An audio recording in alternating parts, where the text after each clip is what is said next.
We are live. Hey, how about you, everybody? Welcome into the Auburn Live call-in show. I'm your host, Jeffrey Lee, Senior Recruiting Editor for Auburn Live on 3, dadgummit. Today is Sunday, September the 29th, 2024. We are 24 hours removed from Auburn's third loss of the season, a 27-21 loss to the Boomer Sooners of Oklahoma. And we will talk about that. We will talk about whatever you want to. We want to get to as many calls tonight as possible. 701-779-9585. Go ahead and get on the call line. We're going to get to as many as possible. Here, joining me as always when they're here, Mr. Cole Pinkston, Mr. Jeffrey Lee, and Alan Head. Hey, look at that save, big dog. First time you've ever introduced yourself, but that's okay. How about you?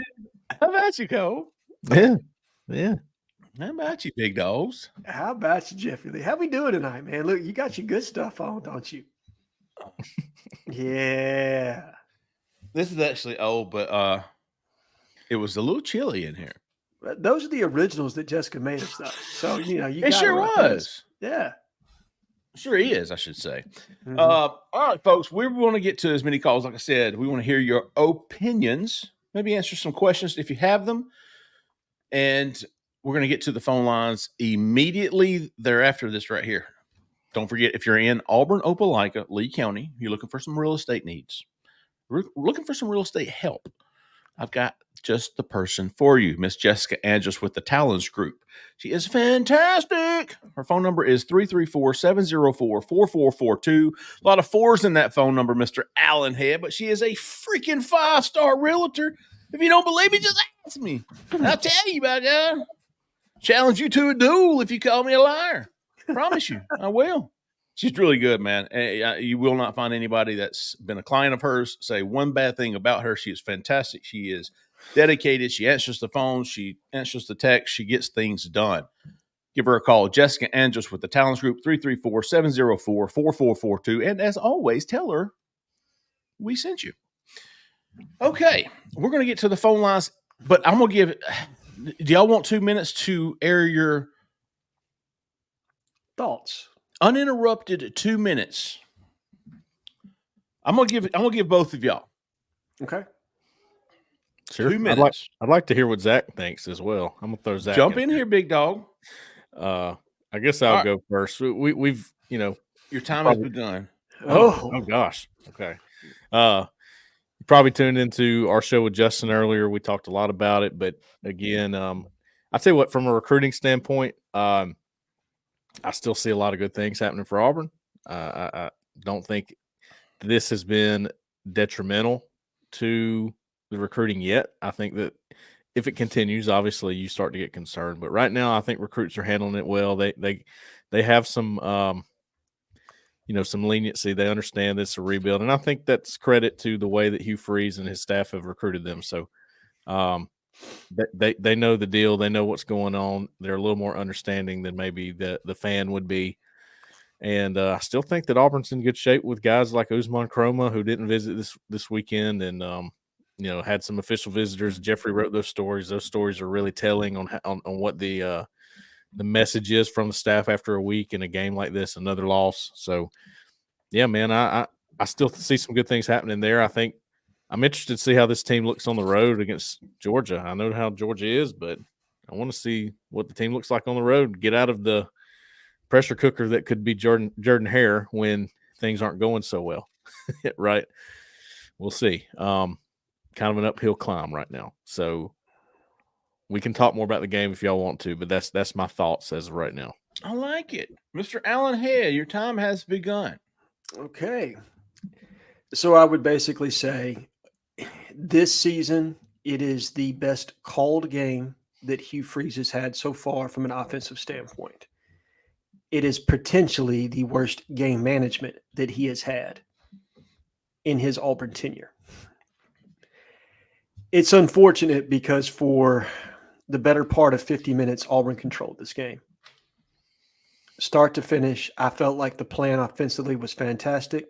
Outside of a busted run in the first quarter, the defense suffocated Oklahoma. And realistically did what I thought they were capable of, specifically given the injury the injury situation that Oklahoma had at the receiver position. So, and then also take into account a freshman quarterback. But regardless, Oklahoma was a quality opponent. They have a fantastic defense. And for Auburn to accomplish what they accomplished offensively, like look at the box score, and Auburn won that game. But the problem is it's not won or lost in a box score. It is a scoreboard business, and Auburn didn't handle business when they needed to in the very closing minutes. And so that's the unfortunate and frustrating part for the fan base, right? Because you see Auburn finally play largely a clean game and yet still find a way to lose. There's a lot of good to take out of this if you're an Auburn fan, because I was encouraged to see some of the freshman highlights. Obviously, DeMarcus Riddick made a huge impact. Yeah. Our young defensive back, our safety from Thompson High School, made some plays. I mean, he is truly probably the most unheralded recruit, and yet may end up making the largest impact out of that whole class. He has truly outplayed his star ranking. Offensively, Cam Coleman made some plays. Malcolm Simmons made some plays. You had plays by sophomores littered throughout that game. So the young talent base is there, but you're still just making mistakes in critical moments. And that's just kind of this game is a microcosm for how you could view the entire season to this point. Wrap it up. Wrap it up, B. Any which way you slice it, it was an emotional Saturday for Auburn fans. Not the kind of emotion you would have wanted, but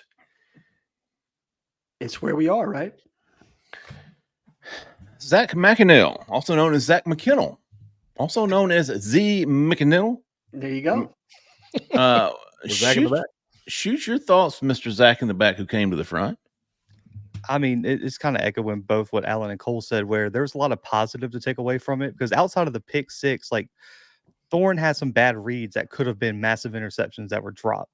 But if he doesn't have that pick six, the board is talking about how well he played. And like Cole said earlier, probably the best game Peyton Thorne's ever played at Auburn against an opponent of that magnitude. Yeah. But then at the same time, as much blame as Thorne gets, I don't hear anyone talking about the defense allowing the 60-yard bomb that set up the comeback. Yeah. I don't hear them talking about the defense collapsing in the fourth quarter and not stopping Oklahoma's offense, which was anemic for a lot of the game.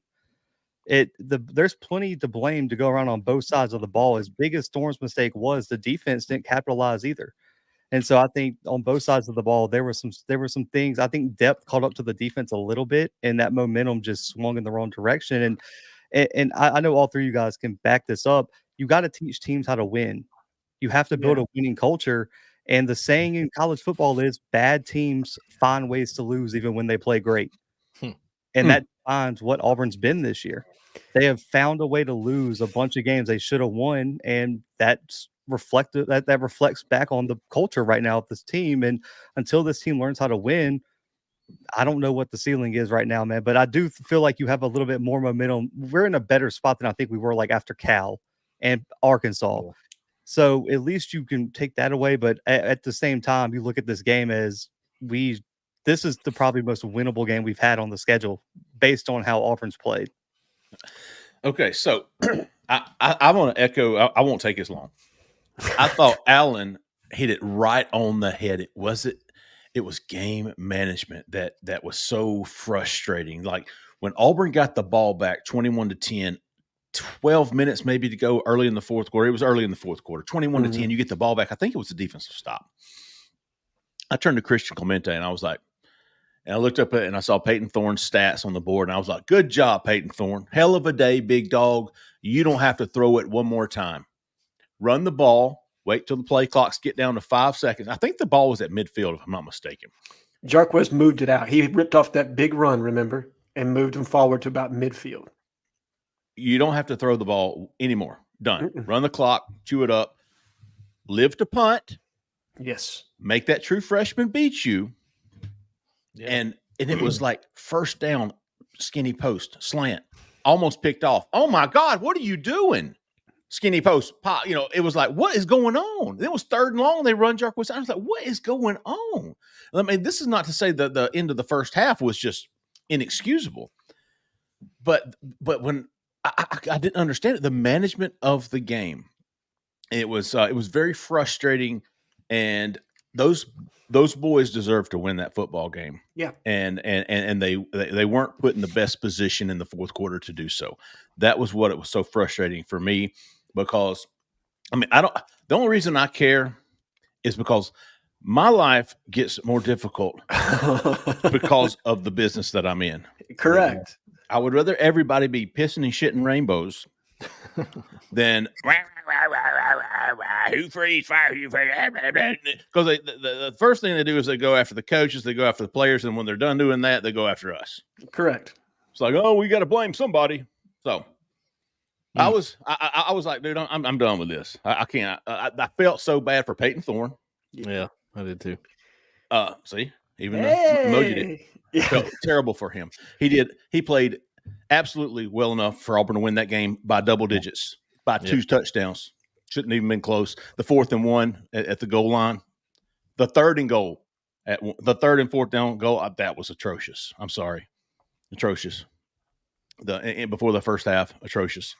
The fourth quarter, atrocious. Those boys should have been up 20-something points, and they were not, and they ended up pick 6. Yeah. It was. Look at him. Okay. All right. There you go. That's my spiel. What do you got, Alan? No, I wouldn't say anything. I'm just, yeah. Oh, yeah. Yeah, Jeffrey, I thought you said you weren't going to take long. Did I take a long time? Brother, you eclipsed you 2 minutes. I was timing you over there. I get fired up, man. I just wasn't going to hold last night. I wasn't going to hold up the cue card on you like you did me. My man went Celebrity Jeopardy and said, I'll take the rapist for 500 Trebek. Oh, man. Oh, shoot. I'm sure there others are going to sound off, but we'll let's get to the phone. This is a call-in show for a reason. Let's go. My apologies. I want to make an announcement. We have a record amount of callers on the line right now. Whoa. I don't think we've ever had as many callers on the line at once. One question and one statement, and we're hanging up. Okay. Yeah, we know. Tonight. 2 minutes tops. One statement. We moving on. Yeah, listen, we might have to do the phone troll if you go over your time. We will hang up on you at 2 minutes. Hey, there we go. Jeffrey Lee has his timer tonight, everybody. That's right. We'll give you a warning. Yes. I'll keep you We're informed. starting off down in Wilmer. Kevin, you're live. Kevin from Wilmer, Alabama. How about you, Kevin from Wilmer? I hear you, big dog. Talk to us. You got 2 minutes, Kevin. The time starts now. I think Deuce Knight will flip his commitment to Auburn. Okay. You just got a good feeling about it? Yeah. What makes you feel that way, Kevin?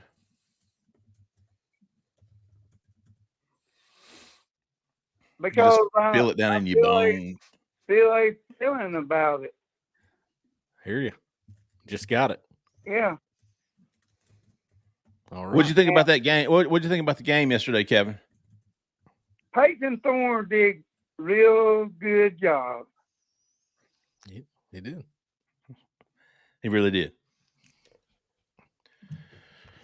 And I think we will beat.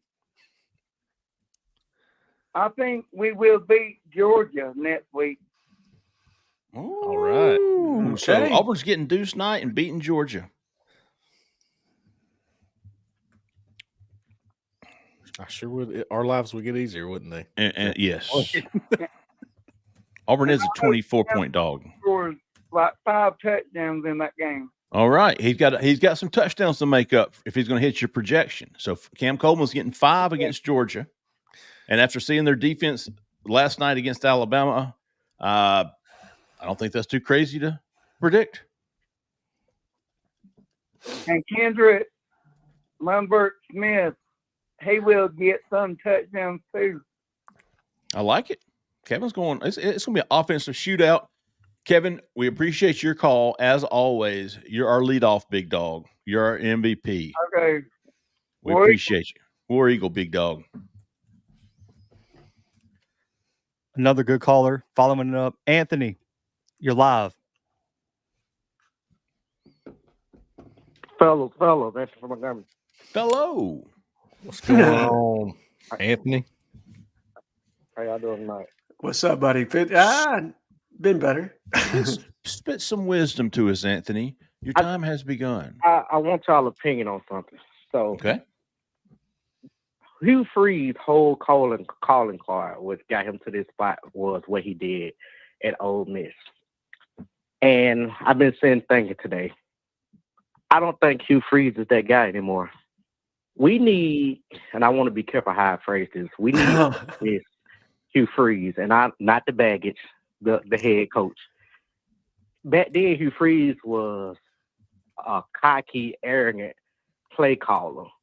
And what scares me, and I've been defending him all day, but what scares me the most, what nobody's talking about, is I don't know if he's that guy anymore. Like, I think my question is Hugh Freeze too humble?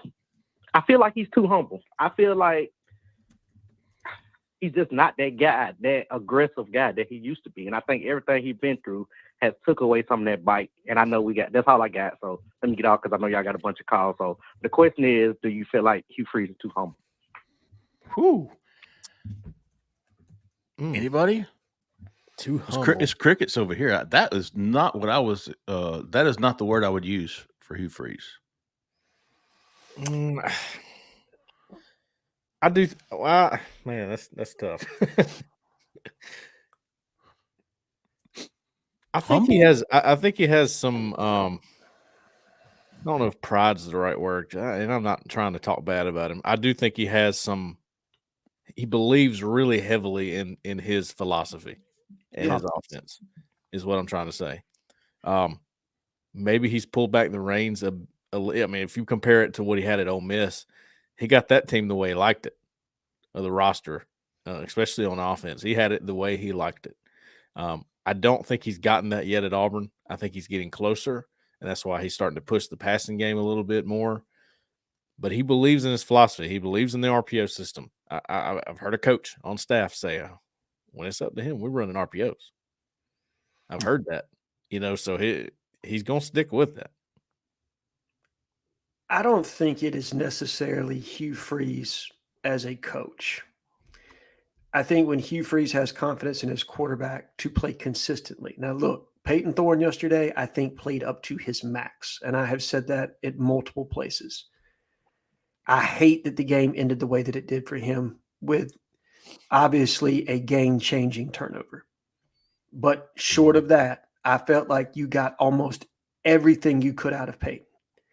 And if Peyton had played the way he played yesterday in the first two games against Power 5 opponents, or Power 4 opponents, we win those two games walking away.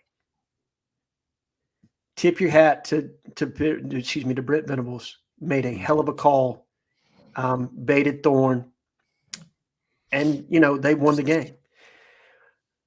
But I don't know. I mean, look, Auburn has not been consistent on the field. I think a byproduct of that is because you're not getting consistency from the quarterback position. I'm not trying to bag on Peyton. I'm just saying it's up and down with him. Now, hopefully it will continue to be up the way it was this past Saturday. And if you get that kind of quarterback play, eventually it's going to pay itself off. But more than anything, I think that as the passing game continues to come along, you'll see Hugh's confidence start to grow some. And as his confidence grows, I think the team will feed off of that. Tell you, I'm doing the play script right now. We'll move to the next caller, but detrimental play in the game was Cam Coleman trying to go. Running the wrong route. Bent his route a little bit, and he tried to correct it. Look, it's going to happen with a freshman. You just, again, man, those little things are things that other teams can live with and make it, and they're fine. But this is different. Right. And I don't exactly know why. I'm trying to figure it out the best I can. Is it I don't know if it's a players thing anymore. I think they got enough to win these games now. But that play right there was 6, guys. Ball game. Yeah. I think part of it is we all expected a step forward this year. And you're relying on so many young pieces, right?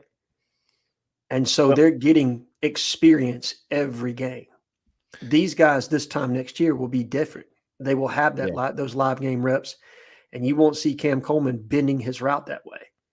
But we're not in next season. And you got to figure out a way to find your way to 5 to 6 wins right now.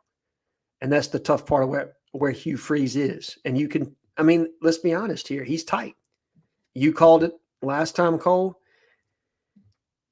Everybody can see it. They can sense it. They can feel it. When you look at him on the sideline, how wound tight he is right now. And his team feels that. And every loss compounds on itself. And so this game was probably more emotional. Like, again, if we're playing the schedule game, and I tell you at the beginning of the year, Auburn loses to Oklahoma, I don't think one person on this panel would have said, that's a huge deal, right? But given the 2 losses that you have coming into this and the way you needed this game and the emotion that happens after that, well, that's kind of created the situation that we're in now, where you have fans that are just extremely upset and disappointed.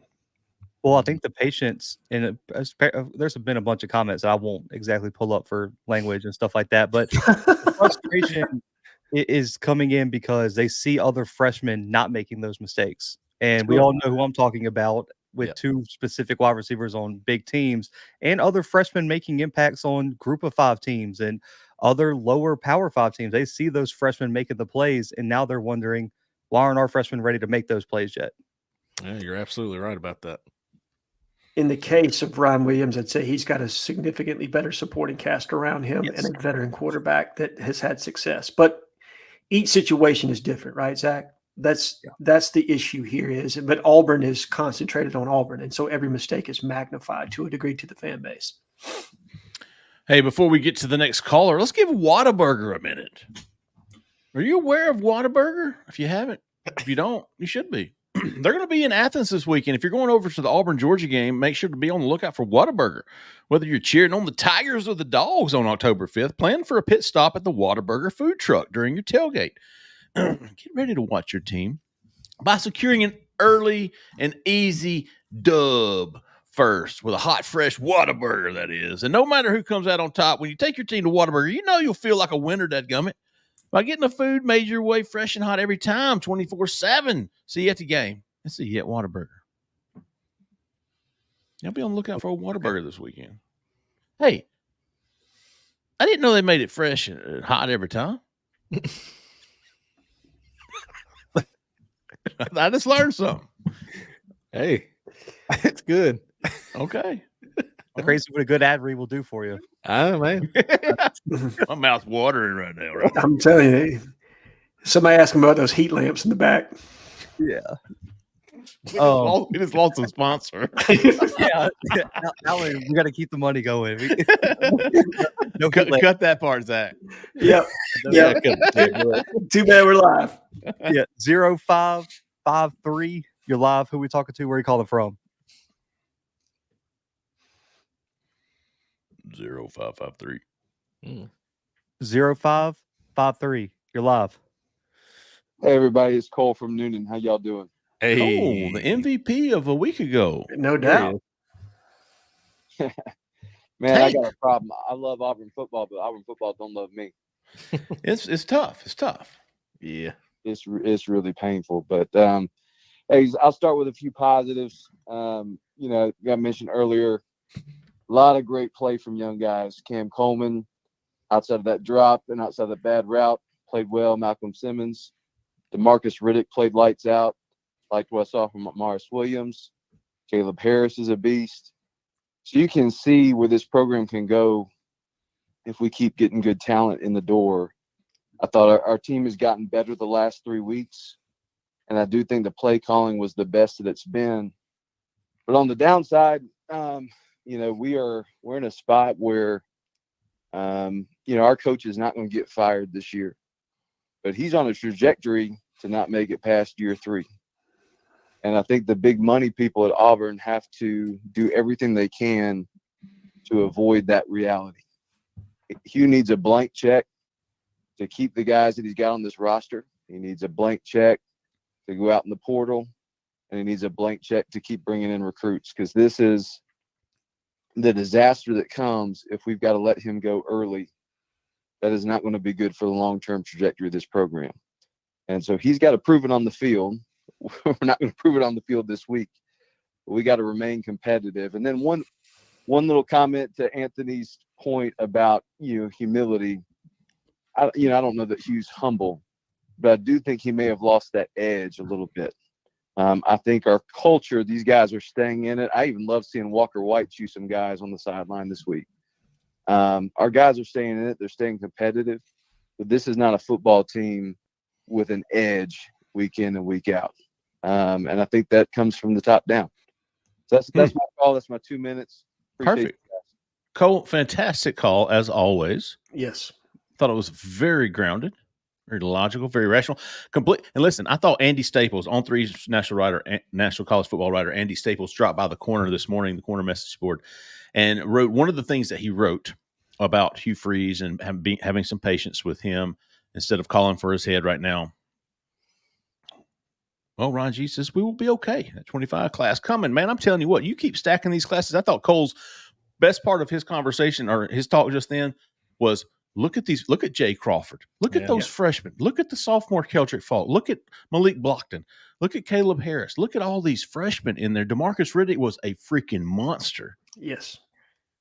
You've got and KLS is having the year he is. Otherwise, we're probably looking at Perry Thompson on the other side. Malcolm Simmons is everywhere. Now next year, now you've got these 2025 guys are true freshmen getting in there and getting some playing time. The 2026 guys are second-year vets by now. I think it's a fantastic point. I think it's a fantastic way to look at it. But Andy Staples, going back to Cole's second half of his conversation, Cole from Noonan, was that Andy Staples made the remark that it's cheaper to go buy a transfer quarterback. It's cheaper to give Hugh Freeze those blank checks than it is to give him one for $60 million, a buyout. Yes.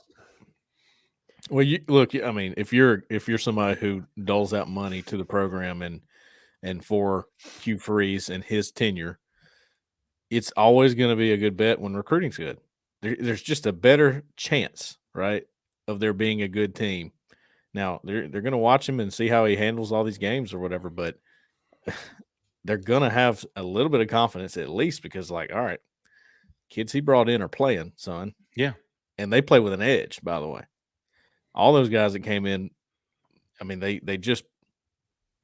up to the challenge. And I didn't know they'd be guys like DeMarcus Riddick. I watched DeMarcus Riddick in high school, guys. Absolute talent. One of the highest ceilings of any recruit in that whole class in the country. I didn't know he'd be ready by game 5 against Oklahoma. He didn't look like he was ready for that, but they got him ready. I think he was simplified, right? Yes. I think he had one mission, and he did it so well. You give him a role, right? Right. And now, Jay Crawford, I think that's one of the most the craziest stats of the game is that he played every single snap on defense. At corner, one of the most detrimental spots you can be in. Didn't have a target? Yeah. No, he had, I think there was 1 or 2 targets his way. Not much. And he got a penalty. He got called for holding, which, look, you can live with that. He's fighting his tail off in coverage out there. Believe he had 2 tackles and 2 targets. But that was it. But again, your best athlete on the field has to be a corner. Mm-hmm. And that's extremely difficult to do as a freshman. Now, look, again, I want to be transparent here in the fact that Oklahoma's wide receiver core was not what it could have been. It was second and third teamers. Yeah, second and third teamers. But still, as a freshman, going out against some veteran second and third teamers. Right. That says a lot about Auburn's confidence in him and what his ceiling is. And I will be honest with you. And this is not a knock at, Kite, but he looked so much more natural. Didn't he? So much more fluid in coverage where he's not guessing. He plays the ball really well. And he does. He's physical in coverage, and he'll give up a holding every once in a while. But again, you live with that because he's playing his tail off out there in coverage, and that's why they went with him. And he did not come out of the game. He played every snap. And listen, Auburn didn't get the best Michael Hawkins either. Heck, that guy's going to get better. All right, he's a freshman. He's still learning what he's looking at. But that's why I feel like the game plan from Oklahoma should get some credit. I feel like they drew it back, they took it out of his hands, and they said, "All right, we're going to bet on our defense, and we're going to bet on Auburn making a mistake at some point, and we'll have a chance to be in this game in the end." And they did, and you have to give credit to that. You did. No question about it. Last comment for me on Hugh Freeze losing his edge. Don't you just feel like somebody needs to hire, Ricky Bobby's dad from Talladega Nights and be like, Hugh Freeze, get your balls back, go fast. Yeah. You know what I mean? Applebee's has rats. Yes, 100%. Again, I think as he gains confidence in the quarterback position and the passing game, you will see Hugh Freeze call plays with an edge, period. 8100. You're live. Who are we talking to? Where are you calling from? This is A.R. Simpson from Holly Pond. AR from Holly Pond. How about you, AR? Hey, I want to know from you, Alan and Cole, why y'all will never give Peyton Thorne anything but praise and defend him. On this show? Oh, so the audacity from AR. Go ahead, AR. You're free to unless that's your full question. If you got any more that you would like to ask. Okay. He hung up. That was it, dude. I've been harder on Peyton Thorne than anybody. I thought. Well, I defend his character, and I will continue to do that. But we're pretty honest about the way he plays. I mean, there was a reason I wasn't going over to be the starter this week in my article. I picked Tank Brown. There was a reason. I said it before. I don't know how you could have looked at last year's Peyton Thorne and went, "Yeah, we're good at quarterback." There's a reason I went 7 wins, is because I didn't think Peyton Thorne had shown me enough to go any higher. Yeah. So I kind of felt like I've been a little bit overly critical of him athletically. Sure. AR, I understand what you're saying. And I get that when fan frustration is at an all-time high. Here it comes thrown us. You know what I mean? Like, oh, yeah. We're the last ones left. Yeah. What? I mean, I even understand that they feel there is a section of the fan base that feels like Peyton Thorne cost us that game yesterday. And there's and his play has not been great this season so far. Yesterday, he was not the reason we lost that game. Yes, he made a critical error at a time in the game when you could not afford to do so. He was the reason they were in that game. Should have won that game. I agree. He was the reason they were in the game, for sure. Now, again, were you the reason? Did you find a way to win? No, with him at quarterback, you didn't. There's something to be said about that. When talking about the interception play, I felt like it could have been a much better play call and helped him out. And I feel like there's a lot of things that could help him out. But they put a lot on his plate, and some guys handle it well and others don't. And I think, that's worth pointing out. No, I don't disagree. And again, AR, I see your perspective. I understand that you feel as though, that Peyton Thorne maybe should be criticized more. And that's probably fair. But I think we do a decent job here of being honest about what we see every Saturday from him. And if he plays like he did this Saturday and continues to play that way the rest of the season, Auburn can get some wins this season. If he plays like he did in probably the first, or at least 3 out of the first 5. Yeah. Auburn's looking 3-9 square in the face.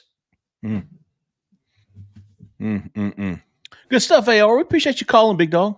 Oh yeah, I didn't mean to say the audacity. I was just like, well, no, no, it's good, dude. I understood what you were saying. I wish he would stayed on the line, but yeah, he hung up immediately. Yeah, now this guy has multiple numbers, so I'm just taking a guess here. So if I'm wrong, I apologize to whoever's calling, but I believe this is Edward. Okay. Well, right. He got burners. he thinks we're. What's up, Edward? What's up, Edward? How about you? I'm going to try to squeeze everything in 2 minutes, man. Get it, big dog. I hear you, big dog. Go. First of all, for me, that's the second worst loss of the Hugh Freeze era at Auburn. Now you have 10 losses at Auburn in a year and a half. I know we say Oklahoma, but this is one Oklahoma that we know Oklahoma to be. Mm-hmm. 5 top wide receivers out. 2 freshman quarterbacks. First start on the road. Only one way Oklahoma can win the game, and that is Auburn tip them out and win it and give them a turnover. Which I told you weeks ago. Some things in the scheme that I see, I knew it was gonna cause a problem. The RPO should have been never called. Jarquez just broke off a big run, turn around, straight run, hand the ball off. You know, Jarquez running the ball good. Tomorrow is running the ball good. Turn around, hand the ball off. Yeah. Whoever, Jarquez Hunter stepped on Auburn campus, squat 600 pounds, coming from Neshoba, however you pronounce that, Mississippi. Whoever thought that Sam Jackson was a better fit on the 1 yard line over Jarquez Hunter, they need to pick yourself up and lead the Auburn football facility and no return. I don't care who it is. I ain't never seen Jarquez Hunter get stopped inside the 1 yard line. But whoever thought that he was a better offense at the 1 yard line, a guy that squat 600 pounds in high school, that got the most leg drive you ever find out of running back. I don't like that. But shout out to Peyton Thorne. I think that was a hell of a game you played, son. Shout out to Towns Magoo. We could have stocked you up in better situations. Bad game management right before the half. Just bad all the way around. And I'm going to push back on some things y'all saying, and I'm about to wrap this up. Recruiting not the problem. We're getting enough out of our young guys to be winning games right now. So the problem that I see, 5 stars not going to fix that. It's some scheme issues. And if you want to cut Hugh Freeze a check for something, the boosters, it's time that they have a conversation with him, not to talk about firing, just to give him that vote of confidence and tell Hugh, hey, man, we behind you, but you got to give us a little something to hold on to. You got to give it, we need a little something. We backing you, but give us a little something to show that you're making progress, because things finna go off the rail real quick if we can't somehow get a win somewhere. And for me, it's just unacceptable. Like I say, 8-10 in your first 2 years, you headed down the wrong road. Okay. But I want to hear y'all thoughts on that. I thought that was pretty good stuff, Edward. Inside the red zone, and I'm gone, man. Y'all gotta have a good night. I thought that was, and it was absolutely worth the extra 50 seconds. Edward had earned that. Yes. I completely agree. Am I not mistaken? Did Sam Jackson not go around left end on 3rd down and around right end on 4th down?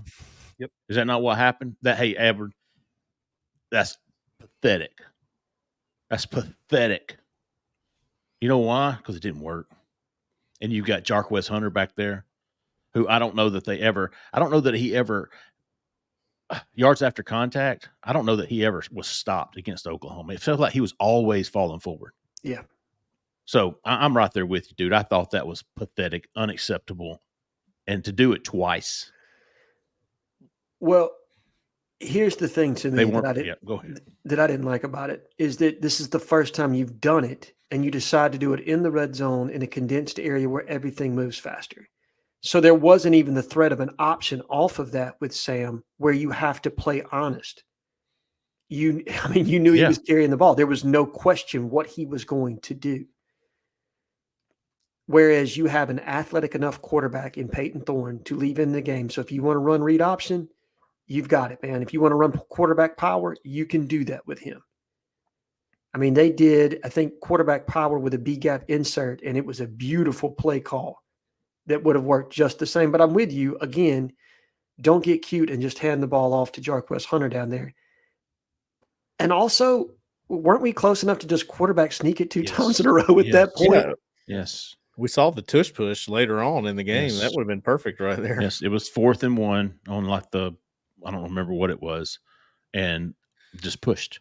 Yeah, is there a better play than the tush push? I mean, No. My goodness. Not when it's 4th and a half yard. No. I mean, I think sometimes it's a long one, right? And Sure. so you don't necessarily know if you want a quarterback sneak it. But I felt like we were inside the one. And you're telling me you can't get, and I feel like my dad here because he used to scream this at the television all the time. But you mean to tell me you can't get 1 yard in 2 plays if you just line up right behind center? Well, here's what you do. You do that, Alan, and then if they stop you, you go, Hat tip. great job. You win. Yeah, right. You won that one. Yeah, I'm That's not right. getting cute and fancy and putting my receiver to run a 17. That's what we used to call it in Pee Wee ball. You had one back around the 7 hole and the one back around the 8 hole. You had 17 and 18 on 3rd and 4th down. I call it student body right. Did you see him run up the student? Well, I thought student body left with the sweep to the right. Did you see him get under center and do the halfback toss or whatever? Your toss sweep. There you go. Mm-hmm. Man, they ran power G. I had a power G counter going on the live game blog. They ran it 5 times, dude, and it was gashing Oklahoma. They didn't know what to do about it. And on the flip side of that, the call to Luke Deal on the other end of the field in the 3rd quarter. Yeah, it's nice. Beautiful. Brilliant. You know how I know it was brilliant? Because it worked. Well, I mean, look. And me and Christian were sitting under the goalpost there. And when I saw Peyton Thorne's eyes right there with mine, I was like, what are you doing? No. Yeah. Great play call. Great play call right there. You remember what down it was? Was it 3rd? Was it 2nd? Second, yeah, I think it was early in the drive. Early in that series. I like it then. If it was on 2nd, I like it. I'm fine. Yeah, because you still had 3rd down to go, right? And was it because I think they stuffed him on 1st down? This was after the tush push, if I'm not mistaken. Well, it was 1st down. They got a 1st down. Play by play. They got a 1st and goal with the tush push, I believe. So it was 1st down, Zach. Okay, it was 1st down. You're right, Zach. You're right. It was 1st down. I thought it was 2nd for some reason. And good for Luke Deal. 2nd catch in 16 years. Again, 2nd touchdown. That's a throw where it is absolutely dependent on timing, and the ball was where nobody could get it except for Luke Deal. It was a well executed play. I mean, so many of those. And here's the thing. I don't think people realize the balance and body control Luke had to utilize to catch. I mean, he was being held, dude, like big time interfered with, and then still made the catch. So that was a phenomenal play by him, especially somebody who's not used to catching the football. I mean, that was a fantastic call by Edward. Yes. I agree with everything, Big Dog. Especially the field goal management. Yes. To run out a true freshman kicker and get him panicked, he'll miss it. And then once he missed, he was rattled. Head game. I get people are tough on him because he was a highly rated kicker. That kid was not supposed to play this year. And has been balling all season. He's a true freshman. And it was Freeze that put him in a terrible situation. I agree with the terrible spot. I agree. I don't agree with. He got a chance to settle himself. He did. Okay, he got a chance to settle himself and kick a 27-yarder. That's a chip shot for him. I don't blame him for the 50-yarder. Completely understandable. The 27, you got to hit that one, man. You got to have it. Well, okay. Go back to the play before that. Do you remember the route that was called? They were in the middle of the field. I know. I hated they were in the middle of the field. Take a shot through it to not take a shot to the end zone. They were just playing underneath, wasting timeouts. Yeah, what are you doing? I've already broken that whole drive down. It was a hitch that had no chance of getting out of bounds. Yeah, so they had to spin that timeout, and it was like, dude. Well, here's the thing: on that kind of a route, right? You have to get beyond the sticks for it to even matter. Right. If you're not beyond the sticks, don't throw it there. Yeah, then you can clock it when you get exactly. You could have clocked it, and he would have had ample time, right? Mm-hmm. I don't even some people were pissed that he called the timeout when he did. I didn't even care about that. But to me, it's either okay, throw it beyond the sticks so you can clock it, or let it be an incomplete pass. Either which way, you're going to be perfectly fine. But Peyton's decision, and maybe that was the only open person, and I get it, but why have a route in that route? It shouldn't even been an option. Right. Exactly. That falls short of the sticks in that kind of a situation. Absolutely. Good stuff. All right, Zach, keep us going, Big Dog. Good stuff, Ever. Appreciate you, Big Dog. 1370. You're live. Who are we talking to? Where are you calling from? Hey, it's Lord George. Hey. What's up, LG? We're doing, Big Dog. Highs and lows, that of an Auburn. All right, got to pause the background. So I guess I'm supposed to one statement, one question. I guess I'll 2 minutes. Spend What? it the way you want. Poop, piss and poop what? Rainbows and what am I supposed to do?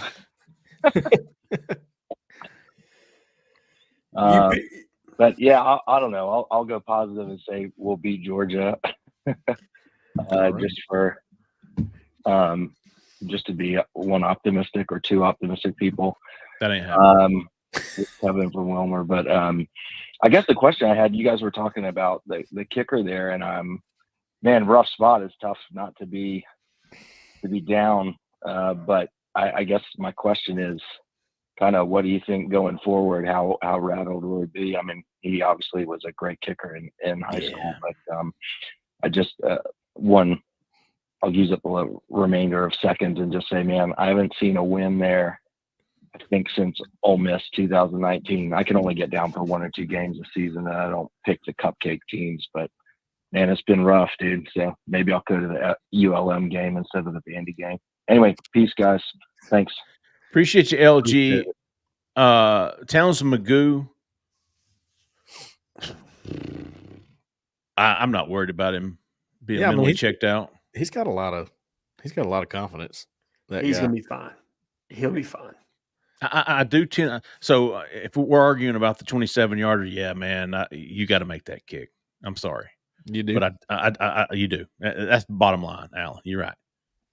I could also go, yeah, he's a true freshman. Yeah, no, I understand it. Like, I understand it. But to be successful in this league, if you want to be a starter in this league, you got to hit a 27-yarder. Yeah. I could hit that 3 out of 10 times. There's leniency for freshmen. Definitely. Easy, Uncle Rico. We get Jay Lee out there with Pat McAfee. Yeah. You put the toe on the boot and just toe it. Yeah. Straight on kick. Yeah, dude. Yeah. Hey, I think I attempted a field goal with the boot on one time in a game, like an extra point or something. I did attempt a field goal in my Pee Wee days. It was just like we were up 50-something. Me and my buddy had been practicing in the backyard. Yeah. I kicked the shit out of it, and that ball went spoon right to my center's butt. Same thing. Okay. I tried out to be the kicker, and my high school coach just grabbed me by my face and said, "Get the hell out of here." Go grab that water cooler and bring some water. Grab that clipboard, boy. No, I was going to say the freshmen, though, they get leniency on things, but there are plays you have to make whether you're a freshman or not, and that's one of them. 27-yarder, got to have it. Yeah, doesn't matter if you're a freshman in that situation. Just like Cam Coleman dropping the ball last week. Yeah, you can't. You can't give them leniency on stuff like that. It's got to happen. No matter what year you are. Make the damn kick. Yeah. You're a kicker. You got one job. Yeah. That's right. 0372. You're live. Who are we talking to? Where are you calling from? What's going on, guys? This is Lane from Prattville, Alabama. Oh, Pratt Lane. What's going on, guys? How are you guys doing tonight? Good. Considering the circumstances, decent. Yeah, well, to spend my 2 minutes, I'm going to start off with a little story. It was a mostly cloudy day in Jordan-Hare Stadium, out in section 57, row 2. There was 9 minutes left in regulation in the fourth quarter. Jarquez Hunters ran a 22-yard run from the 45-yard line to put us on our own 33-yard line. Everyone in the stands was looking around. We were cheering, high-fiving. Everyone was having a great time, man. I mean, I haven't seen such elation and joy out of that stadium since, the last time I went to an Auburn game in Jordan-Hare, and that was like 2019. And so that's the end of my story. And because we know what happens after that. Nothing good. And I don't even want to talk about it. But, we got to talk about, the things that caused it. People on Twitter are saying, I've seen people all over Twitter saying, fire Hugh Freeze, Peyton Thorne's the reason we lost the game, Townsend Magoo's the reason we lost the game. Hugh Freeze in the play calling, particularly in the fourth quarter, put the kids in bad spots in moments. And we were heavily while we're sitting there in the stadium watching the game, we're heavily disagreeing with some of the decisions being made. And it was just, there's no other way to put it besides the fact that it's just heartbreaking. But after watching how the team played yesterday it also makes me optimistic for the future because you look at where we were not too long ago.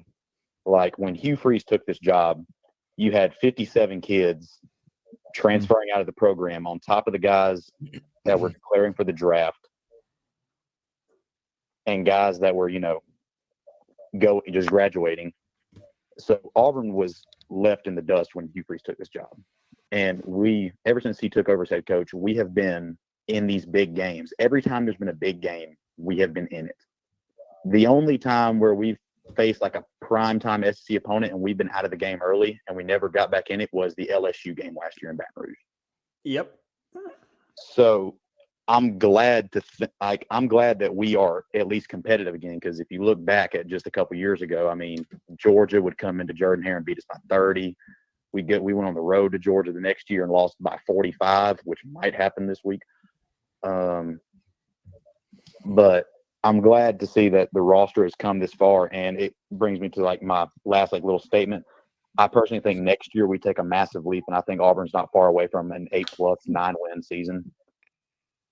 Okay. I think that could happen next year because then you'll have 3 recruiting classes stacked. And so my question to you guys, this is a little bit of like a recruiting question and a position question. If Deuce Knight commits and if Auburn ends up with a top 5 class in the 2025 cycle, do you guys think Hugh should go for a portal quarterback this upcoming offseason? Absolutely. Yes. Mm-hmm. Yes. Wholeheartedly. No question. Yeah, I would agree. One more time for the Whataburger, by George. If you're tailgating at the Georgia-Auburn game this weekend on Saturday, Whataburger will be there serving up hot and fresh Whataburger for you and your crew. So make sure to take an important detour on your way in and on your way to the win. And remember, your local Whataburger's always ready to feed the team. Made to order, 100% fresh food served hot 24/7. The easiest win you'll get all season. Whataburger. So I was going to ask you a question, but you answered it for me. You pronounce it Whataburger, right? Whataburger. Is that it? Is that the pronunciation? Because I say Whataburger. Is that wrong? It's like Whataburger. I don't know. What am I saying? Whataburger versus Whataburger. What? That's what I say. I say Whataburger. Huh. But I don't know if that's right or not. I think it's pronunciation. It's like just then I was like, what? I pronounce WHAT. What? Yeah, but like I pronounce what a burger. What a burger. But I do say what? What a burger. I don't know. Yeah. What a burger. I say just give me that spicy ketchup, big dog. That's what I say. All right, Zach, keep us going, big dog. 1948. You're live. Who are we talking to? Where are you calling from? Hey guys, this is Ethan from Fort Payne. How are y'all? Excellent, Ethan. Welcome. Fort Payne, Alabama. Thank you. Well, I've got my question is, I know y'all just answered a question about y'all think 100% Hugh Freeze needs to go get a portal quarterback next offseason. My question is, do you think, I guess, his coaching security or job security is tied with the success of that quarterback? So if he goes out and gets the top guy in the portal and the guy comes in and underperforms, do you think that basically puts Freeze's job in jeopardy? Is there a number of wins that quarterback needs to come in and get for y'all to feel comfortable that he did the right thing, regardless of the outcome? I'm going to hang up. We'll talk. I appreciate it. All right, Ethan, appreciate your call. I'm not there yet. I mean, so much time. But Alan, you got any? You care to opine? Sure. What I would say is this. I don't think that Hugh Freeze is necessarily tied to the success of that portal quarterback. I think he's tied to the success of the team next year, period. Yeah. So whether it's that portal quarterback or Hank Brown or Walker White or whatever freshman quarterback you sign in this class, it doesn't matter who it is that's productive, but somebody has to be productive next year. Yeah. Now, to say that that Hugh Freeze's job is in jeopardy, I don't know. I haven't talked to anybody that speculated about Hugh Freeze getting fired. But I will say what I said on the board today. If Hugh Freeze goes 3-9, it's easy for me to say right now that his job is not in jeopardy. And then you Sure. have the emotion of what that feels like or looks like to the people that fund this program. And do they feel any differently when you get there? That's what you can't prognosticate at this point, or predict, excuse me, at this point. And I think the same thing holds true in year 3. So even if he gets through year 2, if the losses look ugly, how does that affect him? You don't know until you get there. And so trying to predict a situation like that, to me, is just extremely difficult. And I know that the fan base is looking for answers and they're hoping to be provided with clarity. But the situation is you just have to let the string play out a little bit. And I assure you that if there was some tangible or real information that indicated that Hugh Freeze's job was in jeopardy, it would be reported by this side and probably in multiple other places by really credible reporters. I mean, I think that's the fortunate thing is on this Auburn beat, you have a lot of really good reporters that would put that information or make it available to you. So I don't think we're there yet. I don't know what the win threshold is next year. I know you need to show improvement. That's for sure. The inconsistent play that you've had to this point cannot continue. And so I don't know that I can put a number on it, but I would think you need to be in that 8+ range next year at a minimum, probably. Good stuff, Ethan. Appreciate your call, buddy. 2899. You're live. Who we talking to? Where are you calling from? 2899. You're live.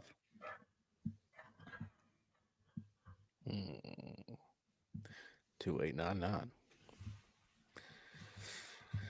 And that'll do it. 4420. You're live. Who we talking to? Where are you calling from?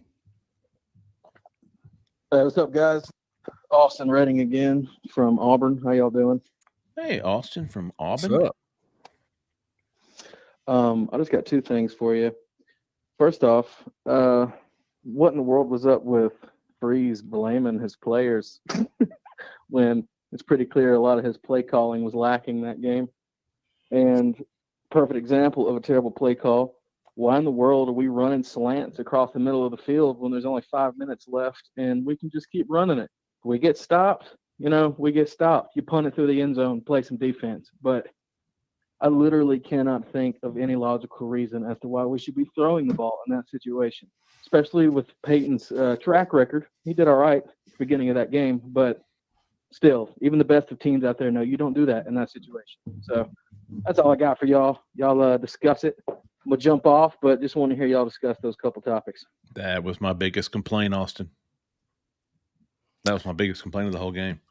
I didn't think that Hugh Freeze threw his players underneath the bus after this game. Oh, he didn't do that. No, I'm talking about the play call there. Yeah, no. But did I hear Austin wrong? No. He said that. I think it was completely the opposite. He was talking about the week before, I think. Because he took ownership of this game, if I'm not mistaken. Yeah. He did. I felt like, this was not the blame game this week. I felt like he took ownership on this one and really said, hey, I've got to put Peyton in better situations. I've got to do a better job of communicating when we're going to run the football. And here's the thing. Hugh Freeze did have the RPO on. He did leave it to Peyton Thorne to make that decision. Should he have locked the RPO in those situations? Should he have just called a design run play? I think that's what I would have preferred. But if you're Hugh Freeze and you're in your bag a little bit, to that point, Peyton Thorne, like in defense of Hugh Freeze here, Peyton Thorne had earned the trust from Hugh Freeze in his decision-making to that point to make the right read. Yeah. And if you're trying to continue to build and develop Peyton Thorne as a quarterback, at some level, you have to trust him. Now, maybe this wasn't the right time to do it.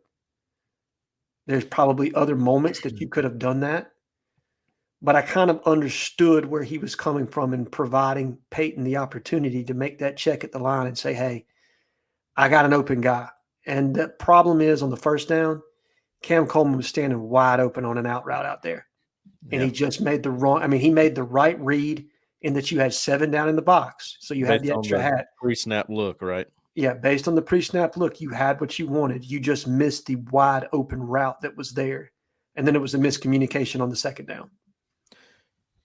And I hate to keep harping on this, but I foresaw this being an issue a week ago. And you know what? I love doing the film rooms on our Plus show because I can see more things. When I actually sit there and talk through it, I'm like, okay, that's something that could be an issue moving forward.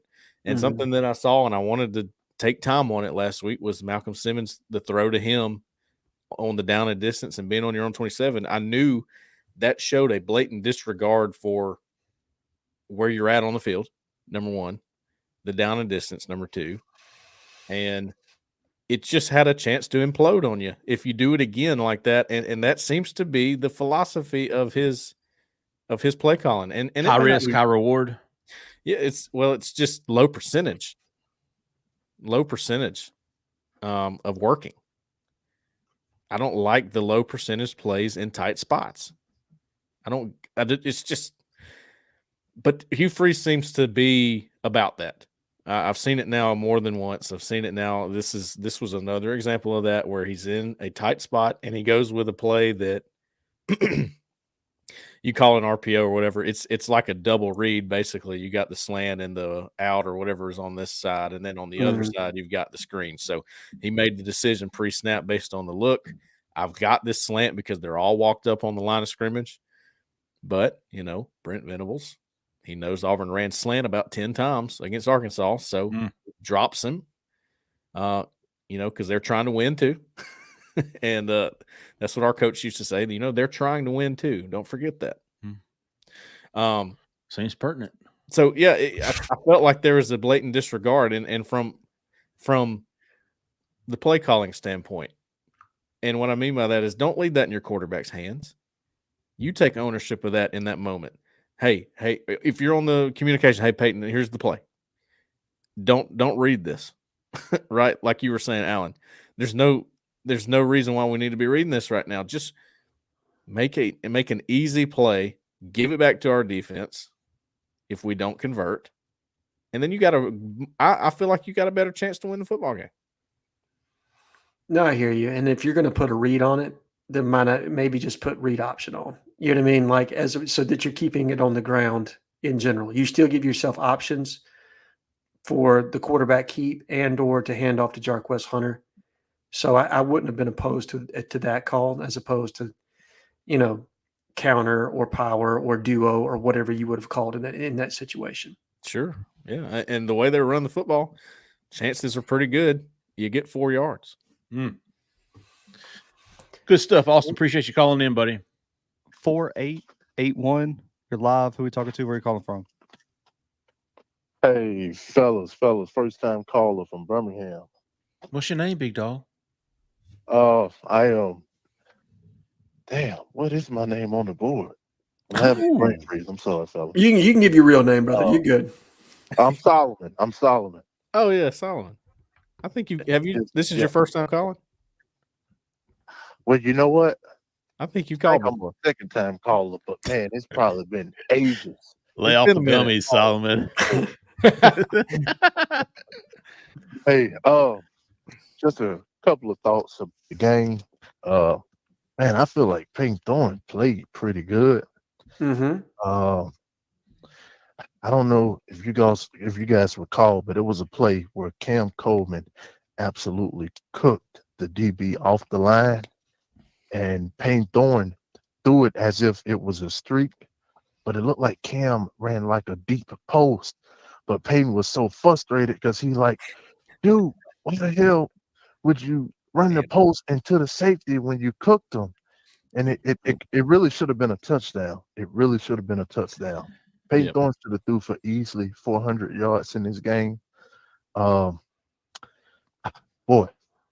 that was a tough one. And another play when he threw the pick on the 5 out play, when he threw the pick, all Venables had to do was go back to one game to see the film on that play, because that play looked very similar to the play where they scored the touchdown and they did the high five on the end zone. Yeah. Am I right? Was that like that pretty much that same play? I think it was pretty similar, Solomon. Yeah. And I mean, come on, we're talking about a defensive mastermind and Venables, right? And I'm pretty sure he coached them guys up. Hey, look, if we have this look, if we do this, you do that. And, oh, man, I just felt like we could have ran a way better play. I mean, 5 out is literally saying, okay, Pinkston, This is the most important part of the game. I'm literally putting the game in your hands for you to win it when you do 5 out in that situation. And boy, it could have been way better plays that we ran in that. What you guys think? I like it. I think Solomon Cole is going to touch on that first play you were talking about. If it's the same one we're all thinking of, we think maybe Cam Coleman was the fault of that play, that he ran the wrong route. I just broke it down and look. I don't speak in definitives when you're talking about this because I'm not in the headset. I don't hear the play call. I don't know what they told Cam Coleman, and nobody else does either, unless you're on the staff or you're Cam Coleman. Greg McElroy, or no, it wasn't Greg McElroy. It was Jordan Rogers. Wasn't he the analyst on the game?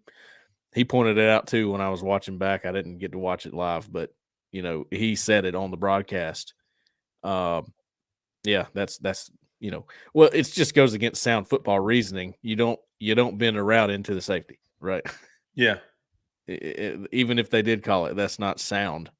That's not sound. So, yeah, I would say that was probably the wrong idea or route by Coleman, and Thorne's body language and reaction to what happened on that play tells the story a little bit too. He was very pissed. Yeah, because he knew that was 6. He did, I think Peyton Thorne understands as well as anyone on the team how little the margin for error is, and we're beating a dead horse saying that, but it really is. You miss a play like that, and all of a sudden you're in a dogfight. And just like that, I mean, you don't have it. You have to make those plays work, and it's why I'm a proponent of being safer on certain downs, because you have to have it. If you screw it up, it could be ball game that easily. Yeah. No, look, yes, 100%.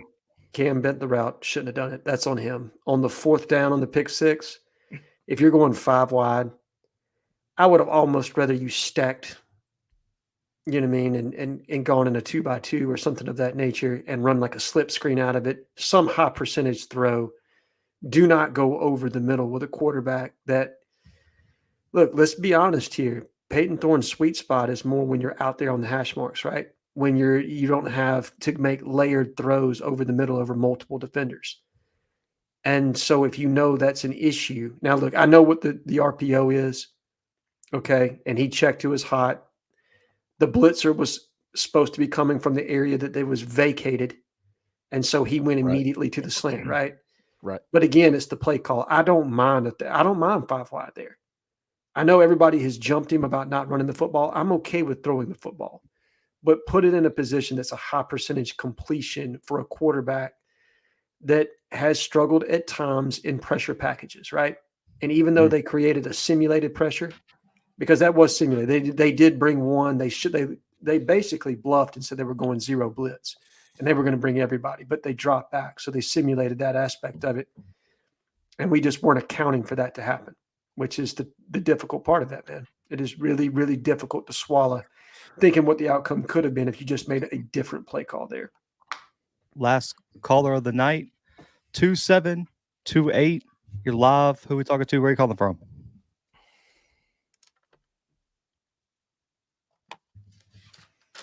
Oh, 2728. You're live. 2728. Eric Ramsey, Brad Lester. Oh. Try it again. 2728. You there? Mario Fannin or Jarquez Hunter. Just like Auburn.